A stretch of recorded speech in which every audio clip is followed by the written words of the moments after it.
이제 뭐 여러 가지가 있는데 전체적으로는 오토메이션 애니웨어라는 솔루션에 대한 부분하고 그걸 어떻게 하면은 고객한테 딜리버리 할 수 있을 것인가에 대한 방법론에 대해서 좀 설명을 좀 드리려고 합니다. 그래서 목차는 오토메이션 애니웨어라는 회사에 대해서 조금 얘기를 좀 드릴 거고요. 그 다음에는 2023년 현재 오늘의 이야기들은 어떤지에 대한 부분들, 그리고 아마 RPA라는 용어를 들어보셨었던 분들도 계실 거고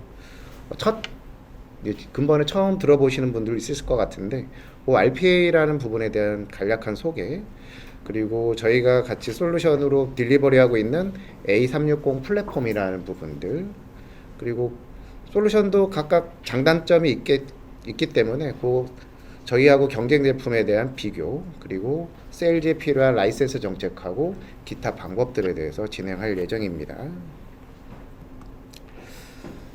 아마 오토메이션 애니웨어라는 회사는 아마 들어보셨을 수도 있지만 아마 못 들어보신 분이 많으실 거예요. 그래서 오토메이션 애니웨어라는 회사는 이렇게 표현을 하고 있습니다. 그래서 RPA와 AI의 글로벌 리더다.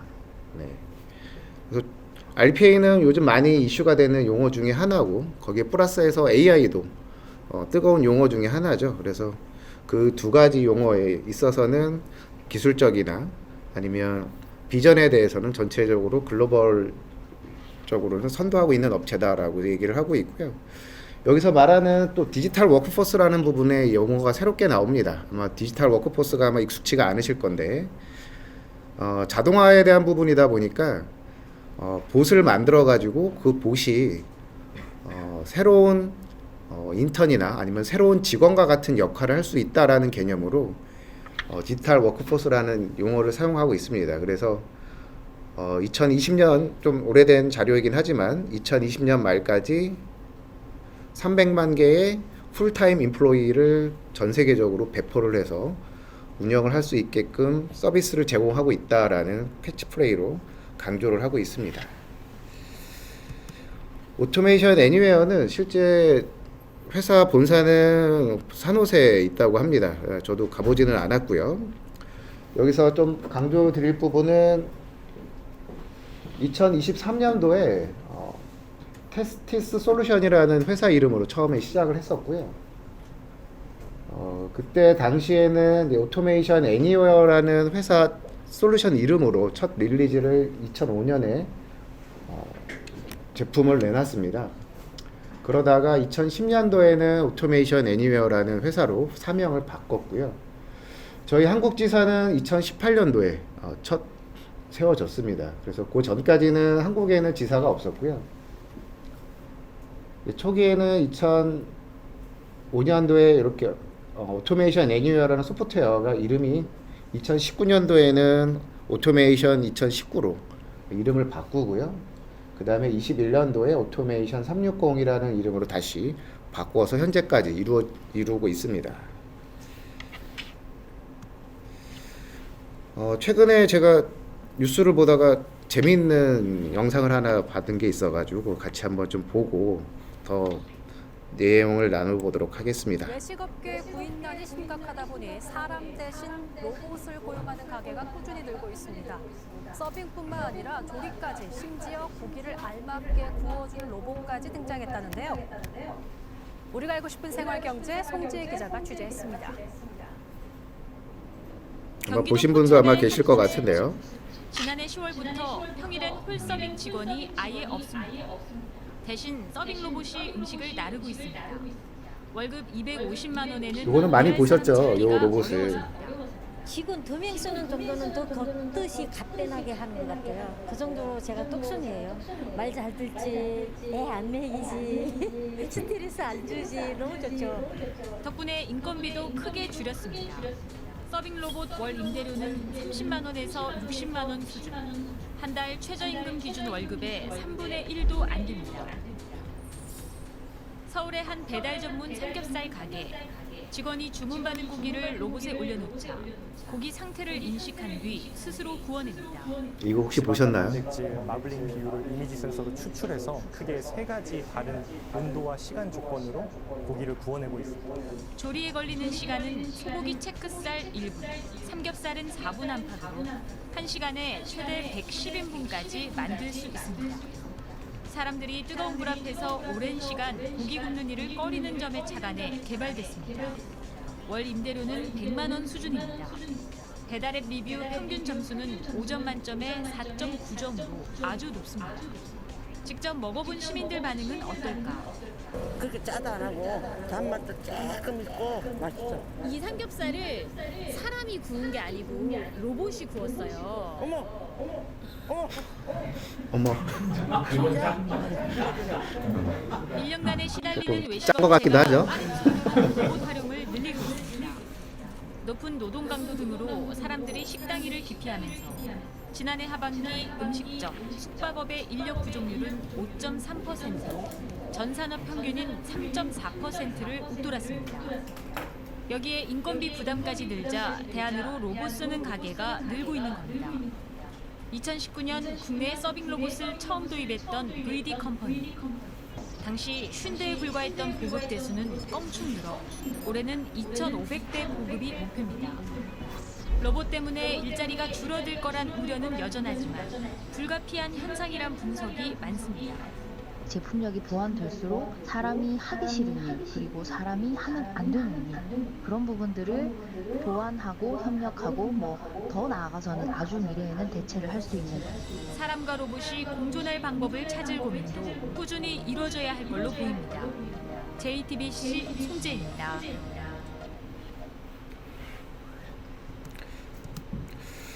잘 보셨죠? 재밌죠? 이런 일이 현재 이루어지고 있다라는 게 저도 요 뉴스를 보면서 깜짝 놀랐습니다. 왜냐하면 사실 저희가 RPA를 고객들한테 세일즈하기 위해서 막 다니다 보면 듣는 얘기들이 다 종합해서 요 뉴스 하나에 다 드러나 있더라고요. 그러니까 가령 뭐냐면 지금 고객분들 그리고 고객사분들 많은 고민들을 하고 있습니다. 그 중에서도 제일 많이 하는 것 중에 하나가 요즘 결혼 안 하시는 분들 많고요. 그리고 결혼하셔도 출산이 늦어지는 분들도 많이 있습니다. 그러다 보니까 노동력 감소에 대한 부분들이 사실 되게 심각하게 받아들이고 준비하고 있는 회사들도 늘어나고 있거든요. 이제 그러다 보면 결국 사람이 들어오는 인재들이 부족해지고 그리고 조직은 점점 노령화되고 그러다 보면 경쟁력이 떨어지면 회사의 존립 자체가 위험해질 수 있기 때문에 이런 부분들을 차근차근 준비할 수 있는 방법들을 많이 찾고 있습니다. 그래서 요즘 RPA를 많이 도입을 원하시는 것 중에 하나의 이유가 될 수 있다라고 생각이 듭니다. 그래서 RPA란 무엇인가를 조금 설명을 좀 드려보면 RPA라는 용어는 이렇습니다. 로보틱이고요. R은 그리고 이런 로봇이 하나 생성이 되는 거죠. 앞에서 동영상에서 보셨던 것처럼 로봇이 하나 만들어지게 되고요. 프로세스는 여러 가지 업무들일 겁니다. 가령 아까 앞에서는 서빙 하시는 분들 그리고 고기를 굽는 분들 이런 업무들일 거고요. 사무직으로 보면은 회사에 관련된 여러 가지 페이퍼 작업들, 기타 업무들이 있을 수 있겠죠. 그런 부분들을 오토메이션 자동화한다라고 하면 어떨까요? 너무 기쁘겠죠. 그래서 이런 부분들을 해줄 수 있는 게 RPA다라고 보시면 됩니다. 아까 앞에서도 나왔지만 정확하고 그리고 불평하지 않고 그리고 24시간 일을 할 수 있는 누군가가 옆에 있어 줄 수 있다라는 거죠. 근데 RPA를 이렇게 설명을 드리면 조금 와닿지 않다라고 많이들 얘기를 하십니다. 어떻게 움직이는 건데 진짜 로봇이 만들어지는 건가? 라고 많이들 물어봅니다. 근데 조금 더 구체적으로 설명을 드리면 PC가 로봇으로 변신을 한다라고 설명을 드리면 될 것 같아요.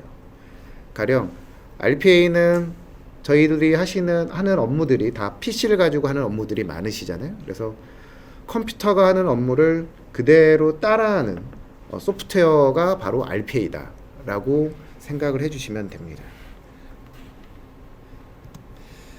그래서 RPA를 가지고 대표적으로 사용할 수 있는 경우를 한 4가지 정도 추려봤어요.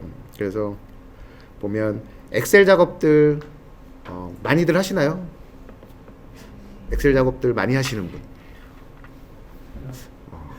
나머지는 안 하시네. 예, 웹 브라우저, 브라우징은 많이 하시죠. 예, 서핑도 하시고 뭐 기타 업무들도 웹 브라우저를 통해서 많이 하실 거고요. 그리고 텍스트 추출, 그리고 파워포인트 이런 부분에 대한 것들을 조금 동영상으로 조금 준비를 했습니다. 그래서 하나씩 좀 살펴보도록 할게요. 요거는 실제 저희 정보통신에서 주간 업무 보고를 취합하는 업무를 하고 있는데 저희는 엑셀로 지금 취합을 하고 있어요. 그래서 다수의 엔지니어들이 구글 시트에다가 필요한 업무들을 정리를 해두면 그걸 다시 엑셀로 취합해서 메일로 공유하는 부분들이 있는데 그 부분을 한번 자동화를 해놓은 실제 사례입니다. 요거는 제 PC고요. 제 PC에서 제가 이제 취합하는 업무들을 그전에는 수동을 했었던 것들을 이제 자동으로 바꿔 놓는 거죠.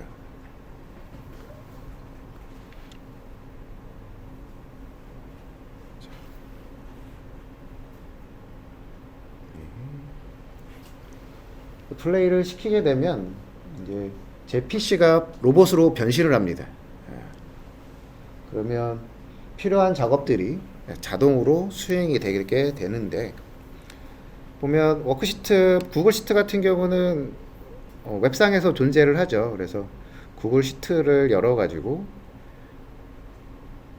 필요한 데이터들을 엑셀에다가 단순하게 복사하고 붙이고 필요한 컬럼이나 아니면 글자 크기 같은 것들을 좀 조정하는 일들이 단순 반복적으로 일어나게 되어져 있어요. 그래서 이런 부분들이 오토메이션 애니웨어 플랫폼을 통해서 자동으로 이루어지게끔 구현을 할 수가 있습니다.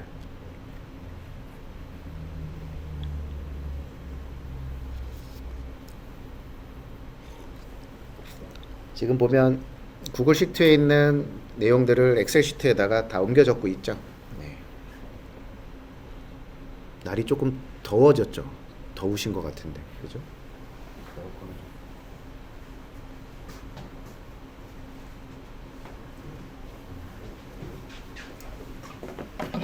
그래서 지금 보면 사실 사람이 해도 되죠. 네, 사람이 해도 되는데 단순한 작업들이니까 지금은 열 너비를 조정을 하고 있습니다. 열 너비도 보기 좋게 원하는 사이즈로 조정을 하고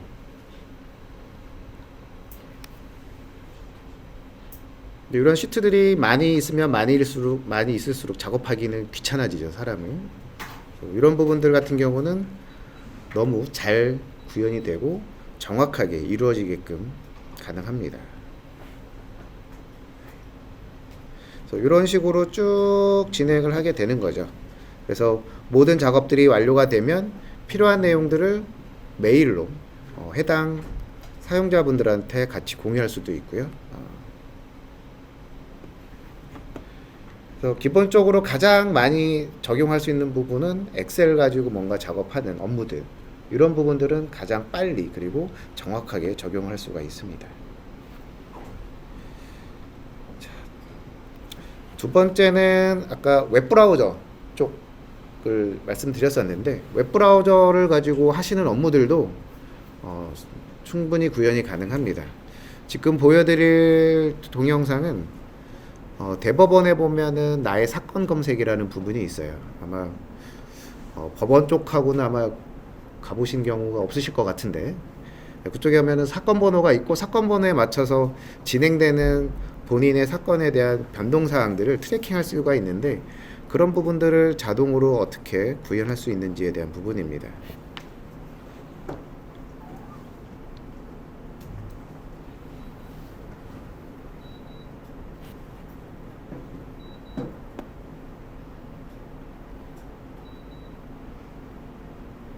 네, 지금 보는 거는 이제 조회를 해야 되는 사건 번호 리스트들이 잠깐 쭉 나왔는데 뭐 법원에 연루되어져 있는 사건들이 되게 많겠죠. 그러다 보니까 그거를 일일이 매일매일 모니터링하는 거는 사실 쉬운 일은 아니거든요. 그래서 그런 부분들이 기존에는 뭐 법무법인 같은 경우는 매일 아침에 출근하면 사건이 변동되어진 사항이 있는지 모니터링 하시는 분 업무가 따로 있으시다고 합니다.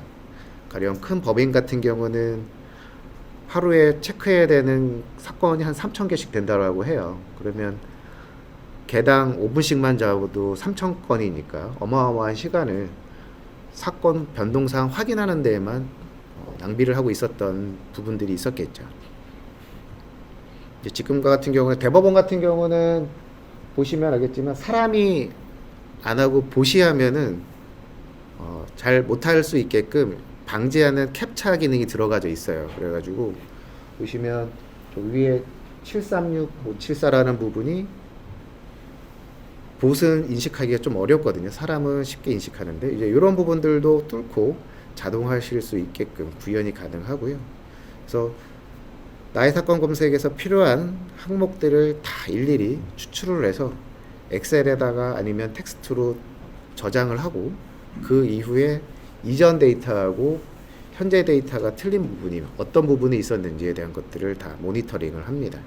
그래서 그 결과도 어떤 항목들이 어떻게 변동됐다라는 것까지 비교를 한 다음에 해당 담당자한테 그 결과를 알림을 메일로 줄 수 있게끔도 구현이 가능하죠. 요거는 뒤에 플레이기 시간이 조금 길어서 여기까지만 설명을 좀 드리고요. 그리고 또 하나는 이제 이미지 통해 가지고 텍스트를 추출하는 업무들도 있습니다. 가령 뭐냐면 경비 같은 경우 현재 뭐 영수증으로 올라오면 사람이 일일이 보고 그 내용들을 경비 양식에 맞춰서 입력하는 방식들을 많이 사용하고 있으실 건데요. 뭐 큰 대기업도 별반 다르지는 않습니다. 그런 부분들은 동일하고요. 이제 그런 부분들을 어떻게 하면 조금 더 자동화할 수 있느냐에 대한 고민들을 현재 많이 하고 계시고 실제 이런 방식으로 도입을 해서 운영하고 계시는 고객분들도 계십니다. 지금 보여드리는 거는 이제 SRT 경비 영수증을 이미지에서 텍스트를 추출하는 부분을 좀 샘플로 보여드리고 있습니다. 그래서 SRT로 결제를 했었던 영수증을 업로드를 시키면 실제 추출하기 전에 내가 업로드할 파일이 맞는지도 한번 확인하는 부분이 구현이 가능하고요.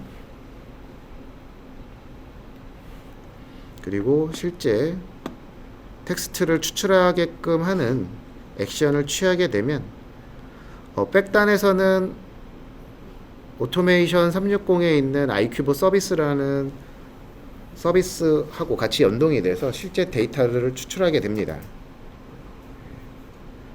이 부분은 좀 시간이 걸려서 데이터 추출이 완료가 되고 나면 추출된 데이터들을 그대로 엑셀로 다시 보여줄 수가 있고요. 그 결과를 다시 사용자한테 리턴을 줄 수도 있습니다. 그러면 추출된 결과값, 뭐 영수금액이라든가 뭐 위약금이라든가 이런 추출된 결과값을 확인을 하고 정상인지 비정상인지 확인을 할 수 있게끔 분기를 할 수도 있죠. 이제 이렇게 해서 텍스트 이미지 추출하는 부분이 가능하고요. 마지막으로는 이제 PPT도 일부 좀 제한적이긴 하지만 구현이 가능합니다.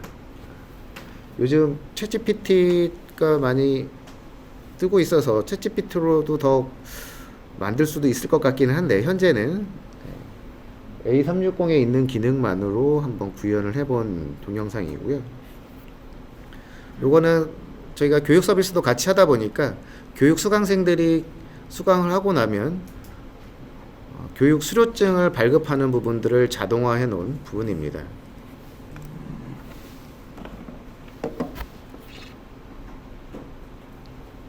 그래서 수강생 메일 정보를 입력을 하면 실제 PPT에 있는 수료증 템플릿을 가지고 자동으로 수강생 이름하고 기간 그리고 강사에 대한 사인 뭐 이런 부분들까지도 자동으로 입력을 해서 수강생한테 수료증을 발송하게끔 하는 부분입니다.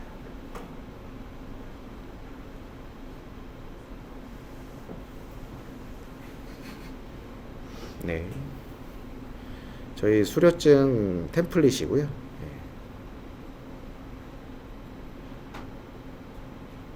보면 뭐 입력받은 사람의 이름도 좀 띄워야 되고요. 사인도 넣어야 되고, 사인 들어가서 위치하는 위치 정보도 바꿔줘야 되죠. 이제 이런 부분들까지도 자동화가 가능합니다. 이렇게 되고 나면 PPT를 다시 PDF로 한번 또 변환도 시켜야 되고요.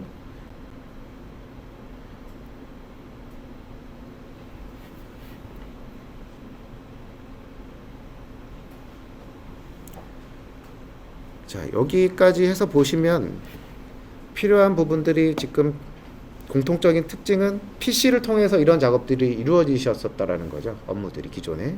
그래서 기존에 하던 PC에서 하던 업무들은 다 자동으로 할 수 있다라고 보여주시면 좋을 것 같아요. 이렇게 메일까지도 해당 사용자한테 메일을 첨부 파일을 첨부해 가지고서 보낼 수도 있게끔 구현이 가능합니다. 네.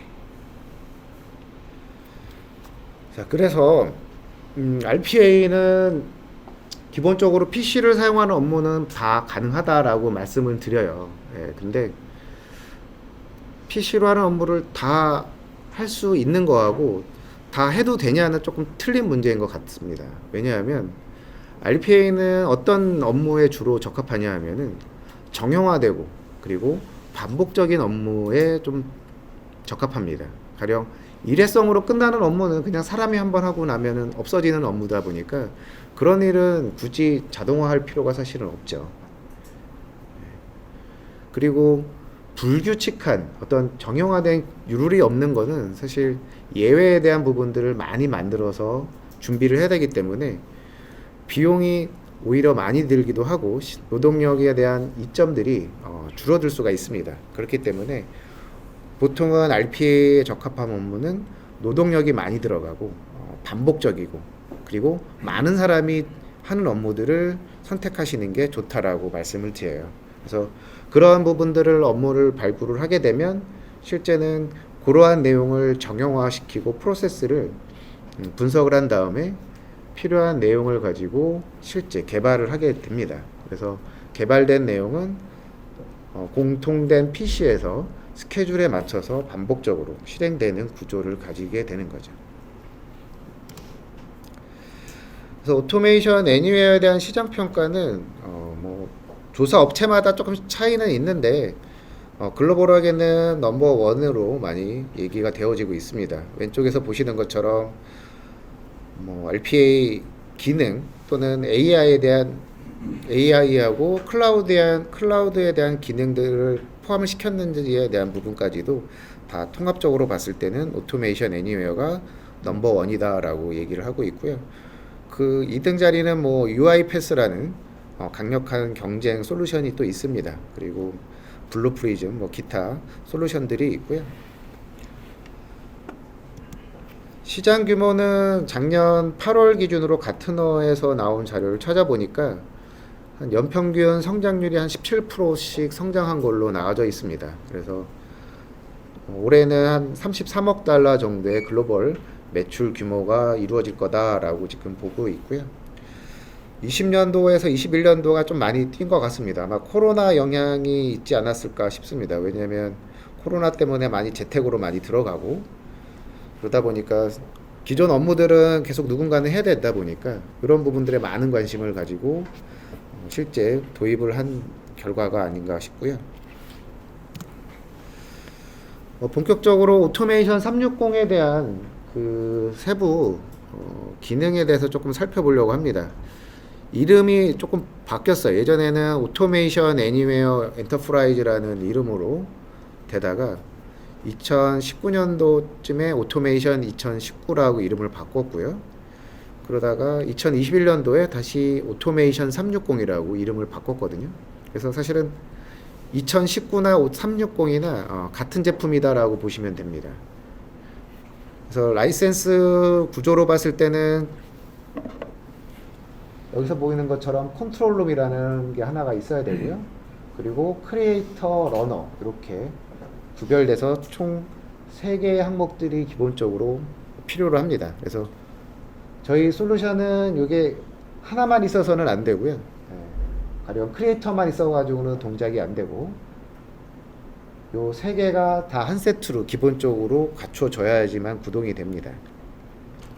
그래서 컨트롤룸은 이제 중앙 서버 역할을 해주는 부분이고요. 크리에이터는 개발 PC를 생각을 해주시면 됩니다. 그래서 개발자가 개발하는 PC에는 크리에이터 라이센스가 필요하다. 그리고 개발된 태스크가 돌아가는 러너라고 저희는 부르는데 그건 공용 PC에서 돌아가는 부분이다 라고 생각을 해주시면 되고요. OS는 윈도우, 컨트롤룸이 윈도우 기반으로 동작이 됩니다. 뭐 리눅스도 가능은 하긴 한데 윈도우를 가장 많이 쓰고 있고요. 크리에이터하고 러너는 기존의 업무들이 PC에서 돌아가고 있었기 때문에 전부 PC OS하고 동일하다라고 생각을 하시면 돼요. 저희 A360의 특징은 컨트롤룸이 고객사에 위치할 수도 있고요. 아니면 클라우드 상에 존재할 수도 있습니다. 그래서 이거는 고객이 원하시는 선호하는 방식으로 선택하실 수 있게끔 제공이 가능하고 크리에이터나 러너는 전부 고객사에 배치하는 걸 기본으로 합니다. 그래서 기억하셔야 될 거는 이렇게 3가지가 반드시 한 세트로 처음에는 들어가야 된다라는 부분을 기억을 해주시면 될 것 같고요. 실제 구성하는 플랫폼의 아키텍처를 좀 살펴보면 클라우드를 선호하는 고객분들도 계실 거고 클라우드를 선호하지 않는 고객이 있을 거거든요. 그래서 클라우드를 선호하는 고객 같은 경우는 이렇게 제안을 드립니다.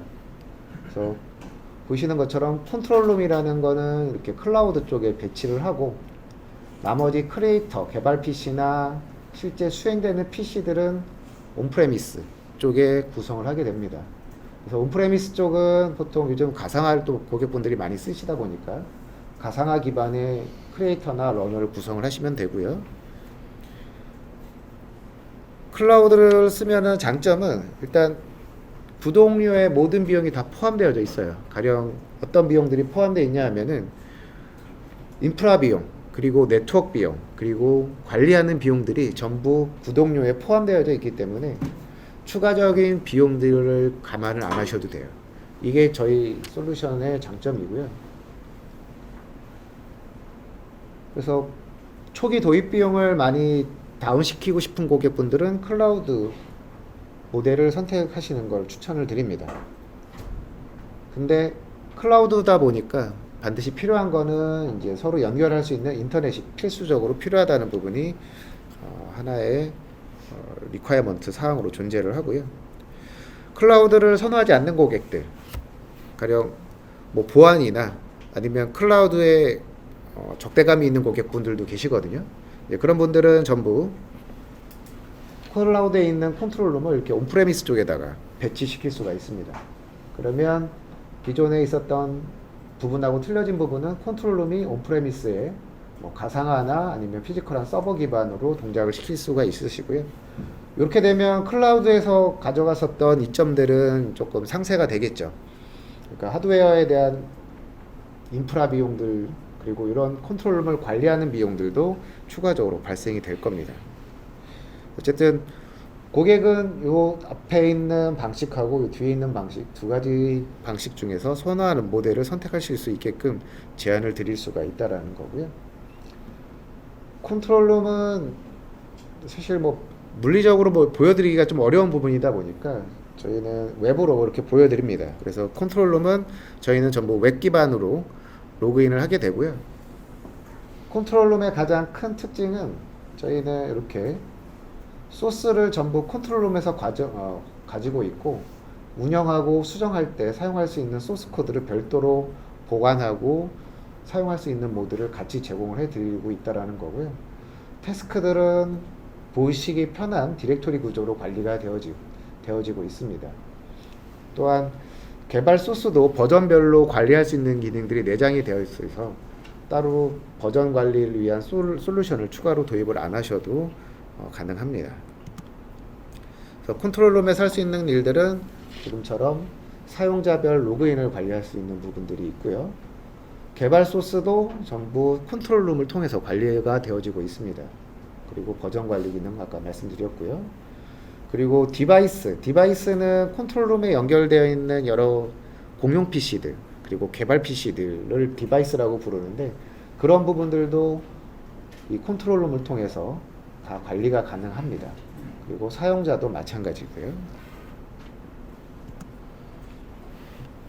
그리고 개발된 태스크들은 보통은 스케줄을 통해 가지고 태스크를 한 번만 실행시키실 수도 있고 아니면 매일 아니면 요일별 아니면 월별 이렇게 원하시는 조건에 맞춰서 스케줄을 거실 수가 있습니다. 그러면 해당 업무들이 특정 시간에 반복적으로 수행이 되게 되겠죠.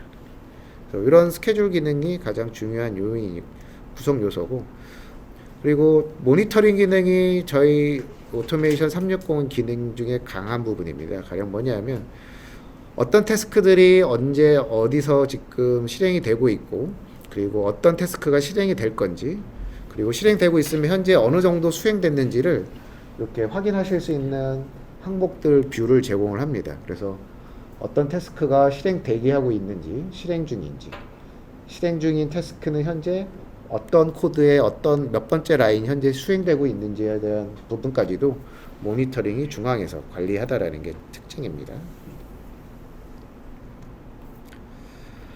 이게 개발자 화면 구성인데 기존 버전, 옛날 버전하고 틀려진 점은 전부 웹브라우저로 개발을 합니다. 그래서 전용 개발 툴이 따로 필요하지 않고 그냥 사용하고 계시는 PC에 웹브라우저만 설치가 되어져 있으면 웹브라우저를 통해서 개발을 하실 수가 있고 코드도 보실 수가 있어요. 보시는 것처럼 왼쪽에는 여러 가지 명령어들이 있고 그 명령어들을 가지고 실제 코드를 작성하면 그런 형식으로 뷰가 보여지게 됩니다.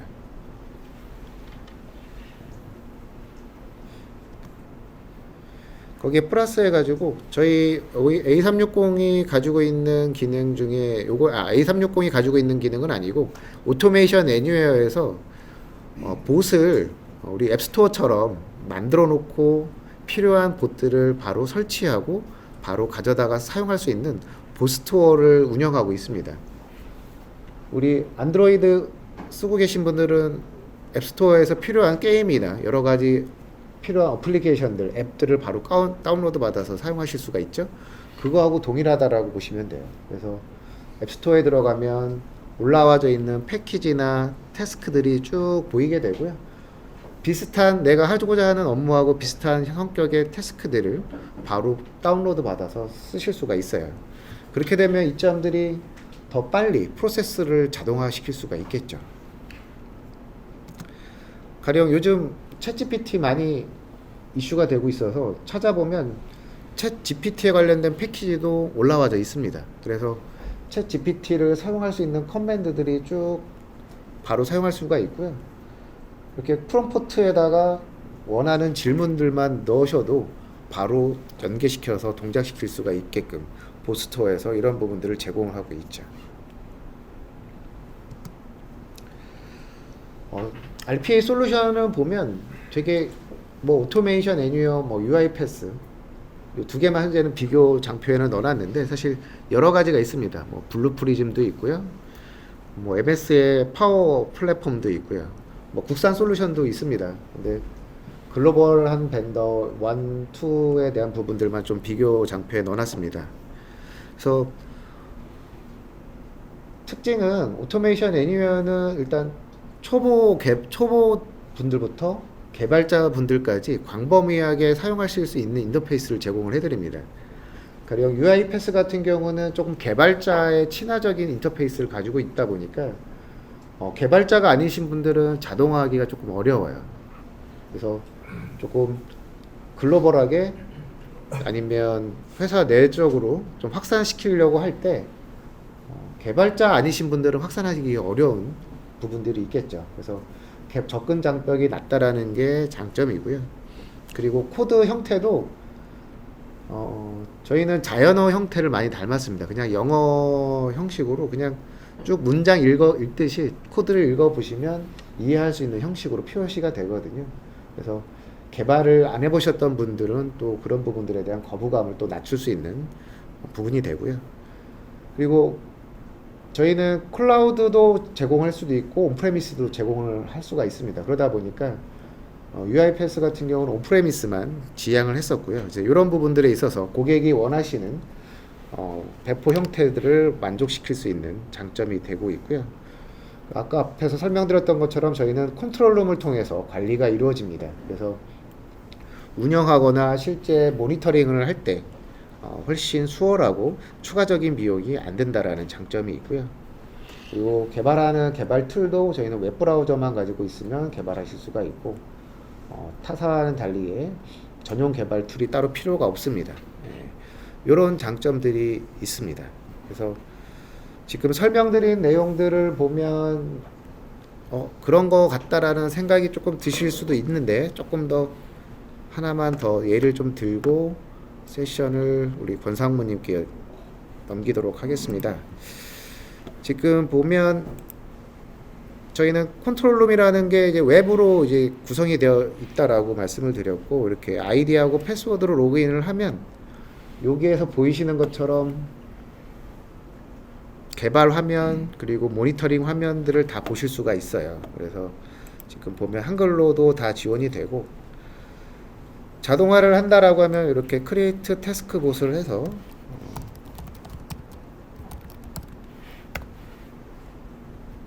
태스크를 하나 만드실 수가 있고요. 이렇게 뷰도 이렇게 바꾸실 수가 있습니다. 가령 개발을 안 해보셨던 분들도 이렇게 사용하는 방법들만 한 번만 보셔도 쉽게 따라 하실 수가 있을 정도로 쉽게 만들어져 있습니다.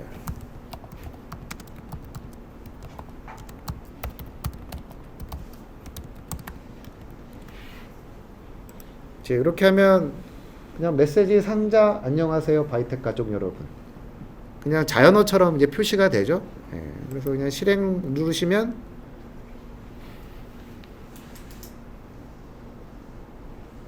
제 PC에서 액션이 이루어지게 됩니다.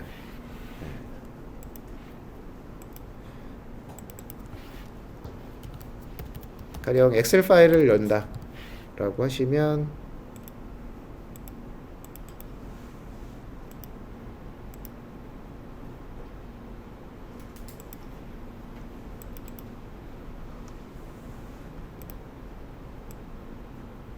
몇 개 넣을 필요도 없습니다. 이렇게 디폴트로 물어보는 항목에 대해서만 입력하시고 실행을 시키면 내 업무를 자동화하실 수가 있는 거죠.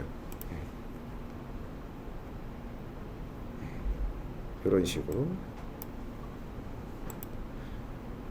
그래서 사용하는 방법들도 되게 간단하고요. 실제 필요한 명령어들도 여기에 나와져 있는 항목들만 가지고 그대로 끌어다 놓기를 통해서 필요한 부분들을 구현하실 수가 있다라는 게 저희 A360 솔루션의 장점이 됩니다. 그래서 이렇게 만들어진 태스크들은 스케줄을 통해서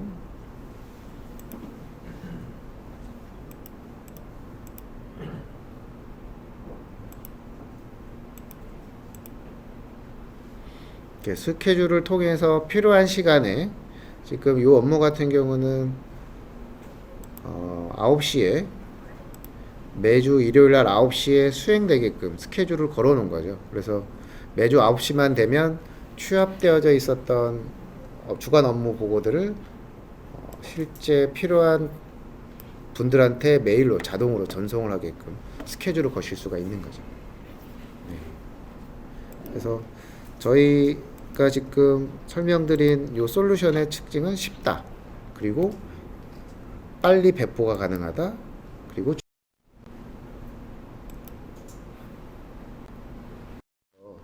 세일즈에 대한 부분들을 좀 설명을 좀 드리도록 하겠습니다. 박수로 맞이해 주시면 감사하겠습니다. 질문 있는데. 예. 그 아까 크리에이트하고 러너하고 반드시 다른 장비가 있어야 돼요? 좋은 질문 해주셨습니다. 그 아까 크리에이트하고 러너하고 라이센스만 입력하면 같은 거에다 넣어도 별 의미는 괜찮을 것 같은 생각이 들어요. 이제 요게 많은 분들이 여쭤보세요. 가령 크리에이터하고 러너가 같이 PC다 보니까 비용적인 측면도 있고요. 그러다 보니까 이거를 크리에이터하고 러너를 같이 묶어가지고서 쓰면 안 되냐라고 물어보는데 라이센스적으로 이게 분리가 되어져 있어서 일단은 따로따로 살 수밖에 없고 대신 운영은 가능은 한데 사실 그렇게 되면은 이슈가 가령 러너는 뭔가 어떤 액션 작업을 돌리고 있을 때 개발자가 개발을 못해요. 네, 그러니까 개발 툴이 있어야지 개발을 해가지고 수정된 내용을 반영을 하는데 그게 한 대 PC에 있으면은 결국은 한 번에 한 작업뿐이 못한다라는 거. 계속 일하고 있는데 옆에서 툭툭거리면 그렇죠. 그래서 일단은 개별적으로 필요하다라는 부분은 질문을 잘 해주셨네요. 그것도 가상화 되니까 가상화로 올리면은 같이 동화하는 러너 PC는 뭐 많이 필요해요? 이게 러너가 사실은 그렇게 생각하시면 돼요. 이게 PC라고 생각을 하시는데 예전에는 소프트웨어들이 그러니까 예전에는 PC가 비쌀 때는 PC 하나 두고 여러 명이서 돌아가면서 썼었잖아요. 그런 것처럼 사실 라이센스가 좀 비싸요. 러너 라이센스가. 그러다 보니까 이 러너를 많이 못 가져가고 요거를 한 대 두고 대신 태스크를 여러 개를 순차적으로 돌릴 수 있게끔 하는 스케줄 방식을 쓰거든요. 그러니까 요거는 저희 RPA 솔루션만 그런 건 아니고 거의 대부분의 RPA 솔루션들은 다 그런 방식으로 갑니다. OS는 맥은 지원하네요. 이 크리에이트나 러너. 네, 아쉽게도 맥에서는 그러니까 크리에이터는 맥에서도 가능한데 실제 수행되는 러너는 맥에서는 안 돼요.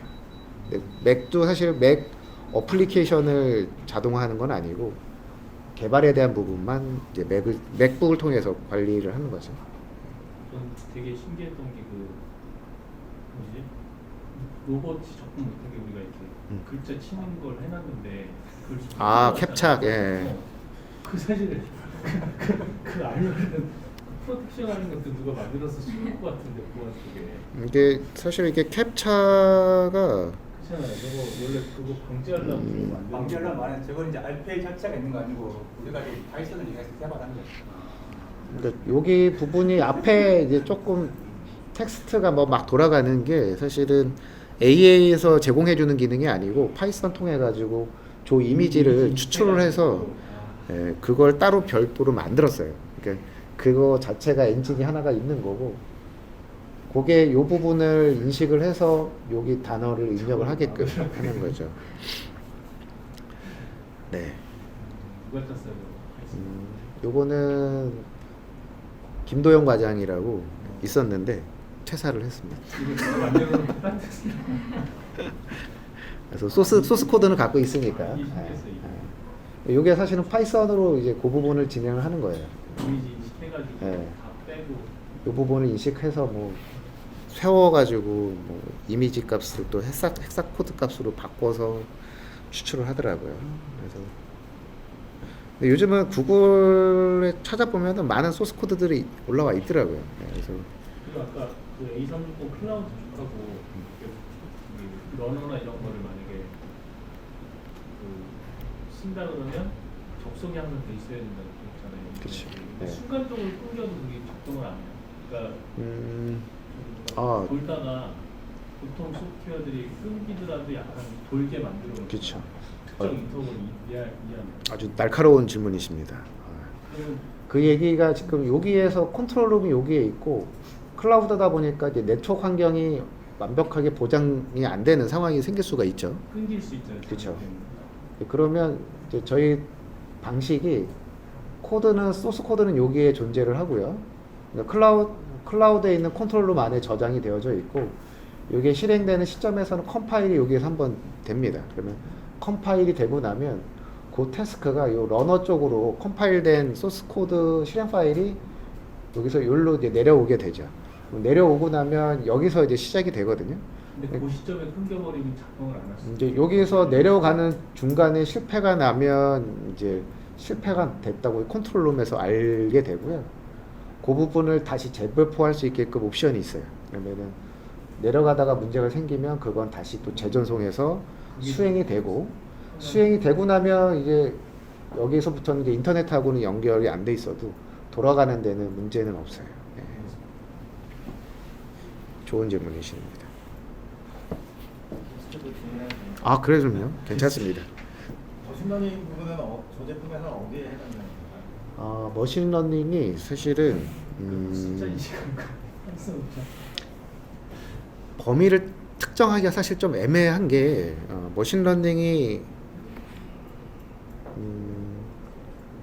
알파고 뭐 이런 거 생각하시죠? 딱 하면은 알고리즘 같은 네. 거를 딥러닝이나 뭐 그쵸. 알고리즘을 저기서 어디에 적용시키시는 저기서 거예요? 아이큐봇이라고 하는 게 네. AI 관련된 무슨 옵션인 것 같은데. 맞습니다. 지금 실제 A360에 있는 커맨드 자체는 머신러닝 기능은 없어요. 그러니까 얘는 그냥 신입사원인데 일을 되게 정확하게 알려준 대로 잘하는 친구다라고 생각을 하시면 되고, 뭔가 지능이 있어서 막 스스로 알아서 뭔가를 만들어내는 친구는 아니거든요, 아직은. 근데 이제 거기에 플러스해서 지금 이제 IQ봇이라는 게 또 어떻게 보면은 마케팅의 일환이긴 한데 뭔가 IQ가 있을 것 같은 이름이죠. 그래서 여기가 뭐냐면은 머신러닝 기능이 이 안에는 엔진에 탑재가 되어져 있습니다. 이 친구가 하는 일이 뭐냐면 OCR이라는 건 그냥 문서 이미지에서 텍스트만 추출하는 기능이 OCR인데, 이 친구는 어떤 폼을 하나 인식을 시켜주고 그 폼에서 어떤 데이터들이 어느 쪽 위치에 나온다라는 거를 한번 학습을 시키면 그 다음 이미지부터는 그거하고 비슷한 형식이 들어왔을 때는 보정도 해가면서 그 부분들을 추출을 하거든요. 보여드리려고 했는데 좀 오래 걸리네요. 말이 RPA가 지금 AI 쪽 운용된다고 RPAI 그렇게 말이 많은데 아직까지는 그게 AI까지 아니에요. 연목은 이제 얘네들이 이제 네. RP 업자들 말한 거는 AI 부분이 가미된 거는 이제 문서인식 부분 저렇게 해가지고 우리 같은 경우에는 이제 IQ봇 거쳐가지고 머신러닝 방식으로 해가지고 할 수 있다. 그래서 그까지 가는 게 지금. 한번 없으면 장사가 안 되니까. 그렇죠. 이제 트렌드를 이제 말을 하나 붙여야 됩니다. 인포메티카도 AI 있다고 하는데 뭐 뜯어보면 비슷해요.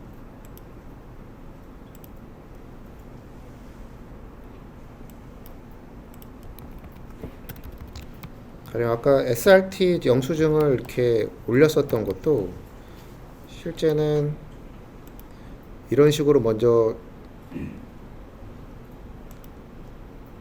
한글 언어고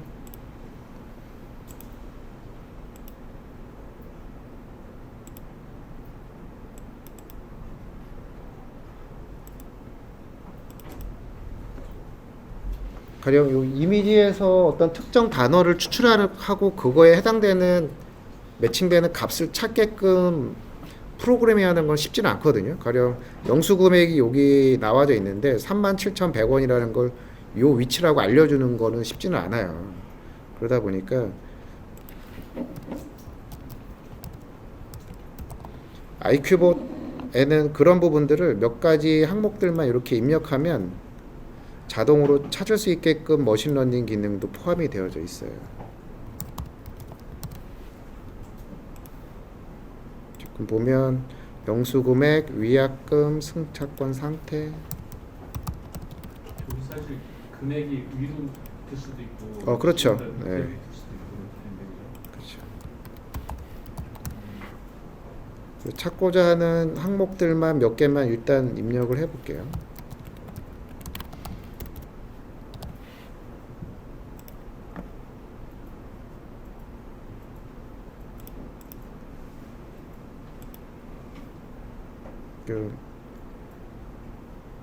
OCR 엔진도 뭐 이렇게 구글 비전 API를 이렇게 선택하시면 해당 엔진으로 문자 추출할 때 사용이 되고요.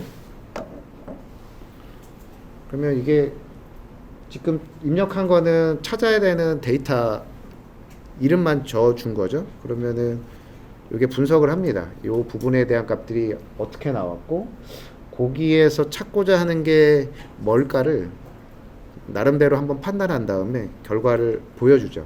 그냥 이게 그 지금은 딱 반듯한 캡처폰 화면이잖아요. 근데 그거 말고 종이를 많이 찍었어요. 그러면 그런 건 좀 인식률이 떨어질 수도 있겠네요. 그거는 인식률은 좀 떨어질 수도 있죠. 사진 찍어서 지금 보면 이제 영수금을 찾았죠.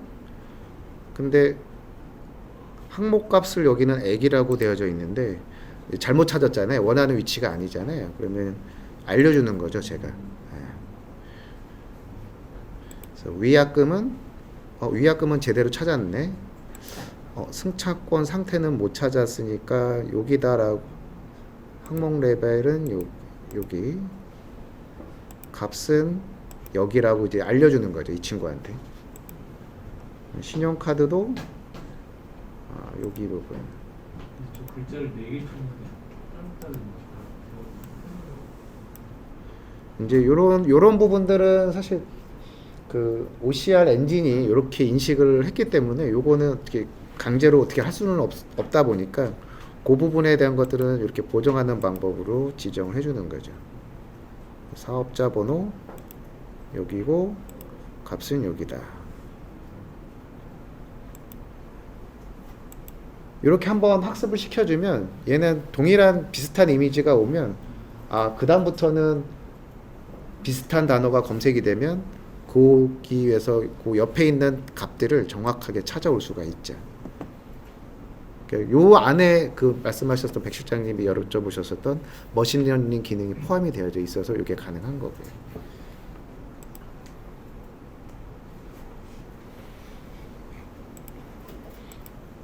사실 클라우드 관련된 명령어들이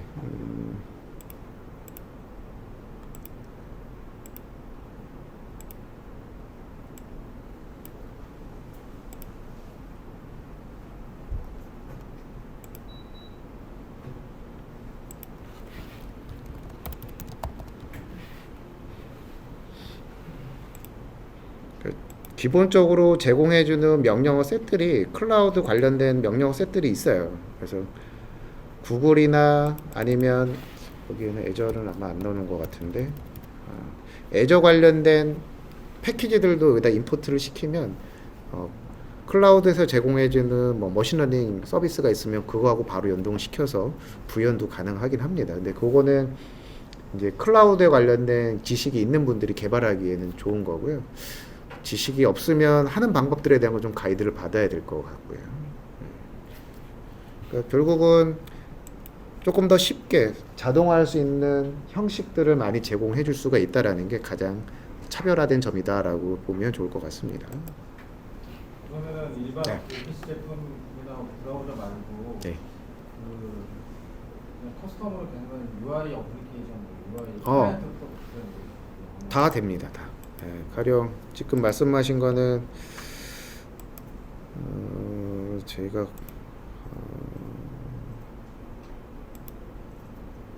가령 이게 커스터마이즈 고객 어플리케이션이다라고 하면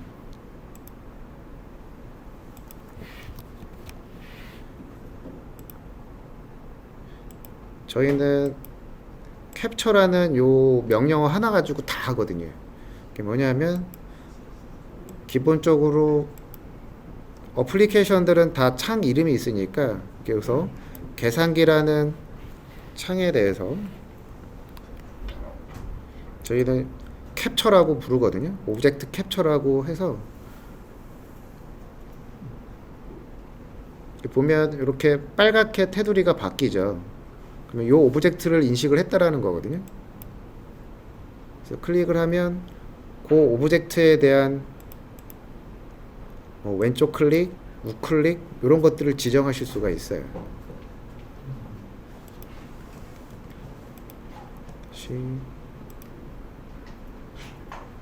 여기 1을 한번 눌러볼게요.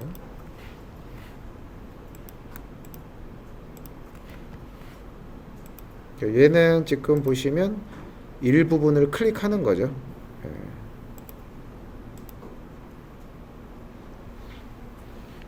예전에 좀 궁금했던 게 프로그램이 있고 이제 윈도우즈 버전이 막 바뀌잖아요. 개성 프로는 틀은 비슷해. 근데 뭐 배경이 바뀌거나 뭐 이럴 수도 있잖아요. 그것도 다 대비책이 되어져 있습니다. 그걸 따라가는 게. 예. 그럼 지금 보면 그 말씀은 이제 뷰가 이렇게 되어져 있는데 이제 겉에 뷰만 이제 틀려질 수도 있죠. 아니면 실제 안에 위치도 틀려질 수도 있는데 진짜 보면 이렇게 오브젝트마다 이렇게 사용되는 프로퍼티 값들을 인식을 하거든요. 근데 여기에서 필요한 부분들이 동적으로 변하는 부분들은 변화시킬 수 있게끔 하실 수가 있어요. 그럼 여기 뒤에 부분이 이렇게 에스테틱으로 처리를 하면 변경되어져 있는 값에 매칭되는 프로퍼티 값을 찾게끔 할 수도 있고, 근데 완전히 아예 패스도 완전히 틀리다. 이제 이러면은 다시 한번 따야 돼요. 네. 홈페이지 개편이나 그쵸. 프로그램 네. 업그레이드 할 때마다 네. 가령 최근에 인터넷 익스플로러 쓰시다가 다 엣지로 막 바꿔줬었던 부분들, 이제 그런 부분들 같은 경우도 이슈가 사실 많이 됐었어요. 기존에 만들었었던 코드들이 전부 IE 방식이었는데 오늘부터 엣지로만 동작이 되다 보니까 그거는 새롭게. 구축해놓고 나와서 이제 그런 거 생길 때 영업적인 문제도 있을 수 있는데 그러면 전면 재배치 된다 그러면은 우리가 어느 비용을 받는데 조그마한 건 기술 작품으로 그냥 공순환적이 막 크기 클 것 같긴 한데 고객이 여기면 그 부분은 우리 권상무님이 나와서 말씀해 주시면 될 것 같습니다. 고쳐달라 그러면 곤란하잖아요. 네. 그런 게 좀 고쳤어. 네. 초기 프로젝트. 제가 세션을 권상무님께 넘겨드리고요. 네. 그 부분은 이어서 질문해 주시기 바랍니다.